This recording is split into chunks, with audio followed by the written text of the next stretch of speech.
کے حوالے سے ایک وقفہ. السلام علیکم ورحمۃ اللہ.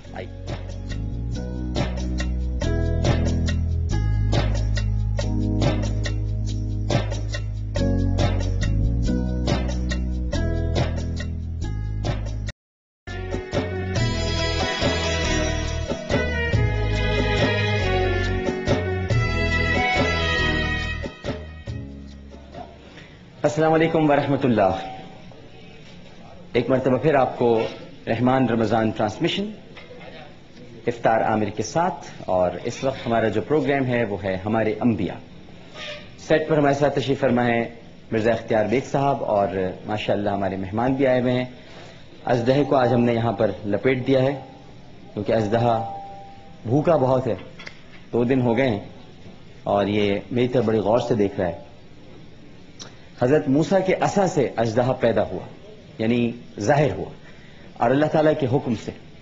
نہ تو عصا اژدہا بنا اور نہ ہی اس کی کوئی تخلیق اس وقت ہوئی تھی. یہ اللہ تعالیٰ کا یعنی نبی کا معجزہ تھا اور خدا کی قدرت تھی کہ جو سامری کے سارے سانپوں کو وہ کھا گیا. سانپ کا دشمن ہوتا ہے یہ. اسی لیے آپ نے بہت کم سنا ہوگا کہ اژدہے نے کسی انسان کو زیادہ نقصان پہنچایا ہو. ہاں اگر یہ آپ کو لپیٹ لے تو پھر یہ نہیں چھوڑتا، آپ کی پسلیاں توڑ دے گا، لیکن یہ ڈستا نہیں ہے.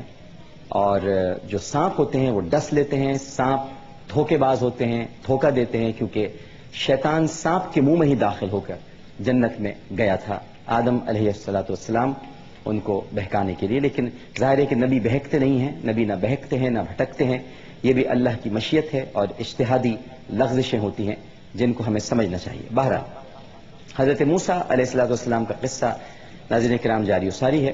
جب موسیٰ علیہ السلام وہاں پہنچے ایک کنویں کے پاس، ہم نے کل افطار کی ٹرانسمیشن میں آپ کو بتایا تھا، تو 2 لڑکیاں بیٹھی ہوئی تھیں اور وہ کنویں سے پانی نکالنا چاہتی تھیں، لیکن کچھ لوگ آئے، انہوں نے پانی نکالا، پتھر رکھا اور وہ چلے گئے. حضرت موسیٰ نے ان کی مدد کی، پتھر ہٹایا، پانی نکال کر دیا، وہ لڑکیاں چلی گئی. اب ان میں سے ایک لڑکی آئی ہے اور اس نے کہا ہے کہ میرے بابا آپ کو بلا رہے ہیں. جب موسیٰ علیہ السلام اس کے گھر پہنچے تو ایک بزرگ سے ملاقات ہوئی. جب بزرگ نے اپنا تعارف کرایا تو معلوم ہوا کہ یہ تو حضرت شعیب علیہ السلام ہیں، اور حضرت شعیب علیہ السلام نے حضرت موسیٰ علیہ السلام کو اپنے ہاں مہمان رکھا اور ان کے ساتھ کھانا کھایا.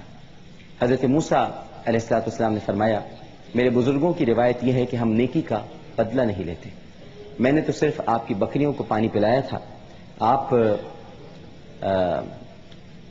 مجھے اپنے گھر رکھ رہے ہیں، یہ تو کوئی ایسا کام نہیں کہ اس کے بدلے میں آپ کے گھر کی روٹی کھاؤں.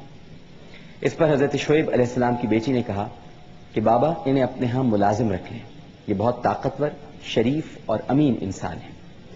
حضرت شعیب علیہ السلام نے فرمایا کہ اس کی طاقت کا اندازہ کنویں سے پتھر ہٹانے سے ہوا. چلو ٹھیک ہے، مگر تم یہ بتاؤ یہ کیسے کہہ سکتی ہو کہ یہ شریف اور امین ہے؟ اس پر حضرت شعیب علیہ السلام کی بیٹی، جن کا نام کیا نام تھا بھلا؟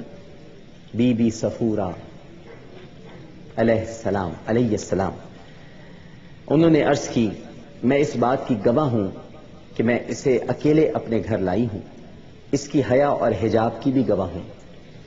جبکہ مدائن کے جوان راہ چلتے نامحرم عورتوں سے نظر بازی کرتے ہیں اور ان میں سے کچھ کن اکھیوں سے عورتوں کے جسم کو بھی دیکھتے ہیں، مگر یہ پاک نظر والا نوجوان ان سب سے برتر ہے. راستے میں ہوا تیز چل رہی تھی جس کی وجہ سے میرے کپڑے اڑ رہے تھے. اس کی نظریں جب مجھ پر پڑیں تو اس نے اپنی نظریں نیچی کر لیں اور مجھے اپنے پیچھے چلنے کے لیے کہا اور مجھے اشارے سے راستہ بتانے کے لیے کہا. اس منزل پر میں آپ کو یہ بھی بتانا چاہوں گا ناظرین کرام، نظریں نیچی کر لینا، ہمارے ہاں یہ بہت کہا جاتا ہے کہ خواتین پردے میں رہیں، حجاب کریں، پردے میں رہیں، حجاب کریں. بالکل ٹھیک ہے، یہ قرآن کا حکم ہے، اس میں کوئی مذائقہ نہیں. لیکن یہ صرف خواتین کو ہی کیوں کہتے ہیں؟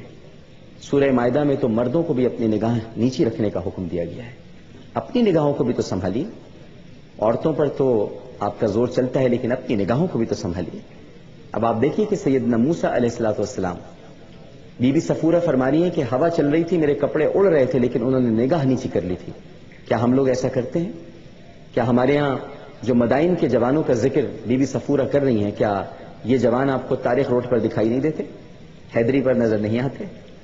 اور بازاروں میں، صدر میں آپ کو دکھائی نہیں دیتے؟ جو چھیڑتے ہیں کنکھیوں سے دیکھتے ہیں. لیکن بی بی صفورہ جن کو تورات میں سیفرا بھی کہا گیا ہے، یہ بتا رہی ہیں کہ کس طرح سے حضرت موسیٰ علیہ الصلوۃ والسلام نے ان کی مدد کی، لیکن ان کی طرف دیکھا تک نہیں۔ یہ نبی کی شان ہے، وہ تو اپنی جگہ پر، لیکن نبی کی سنت بھی ہے، طریقہ بھی ہے۔ نبی ہمیں ایک راستہ بھی بتا رہا ہے کہ کس طرح سے اپنے آپ پر قابو پایا جاتا ہے، اور وہ نبی جس نے اپنی زندگی کے 40 برس فرعون کے دربار میں گزار دی، اس کی عظمت اور اس کی حیا کا یہ عالم ہے کہ اس کی نگاہ نیچے۔ اس لیے بی بی صفورہ نے فرمایا، اسی وجہ سے میں اسے شریف اور امین انسان کہتی ہوں۔ حضرت شعیب علیہ السلام یہ سن کر فوراً رضامند ہو گئے اور پھر حضرت موسیٰ علیہ السلام سے ان کے خاندان کے بارے میں پوچھنے لگے اور اس شہر میں آنے کی وجہ پوچھی۔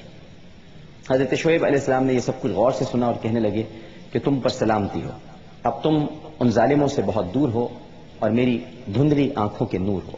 حضرت شعیب ناظرین کرام نابینا تھے، ان کو کم دکھائی دیتا تھا، اس لیے انہوں نے فرمایا میری دھندلی آنکھوں کے نور ہو۔ حضرت موسیٰ کے قصے میں ایک جو سب سے بڑی اہم بات ہے، میں یہ بھی آپ کو بتا دوں، 4 نبی آپ کو نظر آئیں گے بیک وقت۔ ایک تو حضرت موسیٰ علیہ السلام، ایک حضرت شعیب علیہ السلام، ایک حضرت ہارون علیہ السلام اور ایک حضرت یوشع بن نون علیہ السلام۔ یہ 4 نبی بیک وقت آپ کو اس پورے قصے میں دکھائی دیں گے، اور ساتھ ساتھ حضرت خضر علیہ السلام سے بھی آپ کی ملاقات ہوتی ہے، اور وہ ایک الگ واقعہ ہے جہاں پر 2 سمندر آپس میں ملتے ہیں، وہاں پر حضرت خضر جن کو ہم لوگ خضر بھی کہتے ہیں لیکن صحیح تلفظ ہے حضرت خضر علیہ السلام، ان سے بھی آپ کی ملاقات ہوئی تھی۔ تو انہوں نے کہا کہ تم میری دھندلائی ہوئی آنکھوں کے نور ہو، اللہ نے میرے دل میں یہ خیال پیدا کیا ہے کہ میں اپنی بیٹی صفورہ کا نکاح تم سے کر دوں، اور اس کا حق مہر صرف یہ ہے کہ تم 8 سال تک میری بھیڑ بکریوں کی رکھوالی کرو، اور اگر 10 سال کر لو تو اور بھی اچھا ہے۔ حضرت موسیٰ علیہ السلام نے ان کی یہ بات مان لی اور ان کی بیٹی سے نکاح کر لیا۔ اس طرح حضرت موسیٰ علیہ السلام جس گھر کے لیے اجنبی تھے اس کے ایک فرد بن گئے۔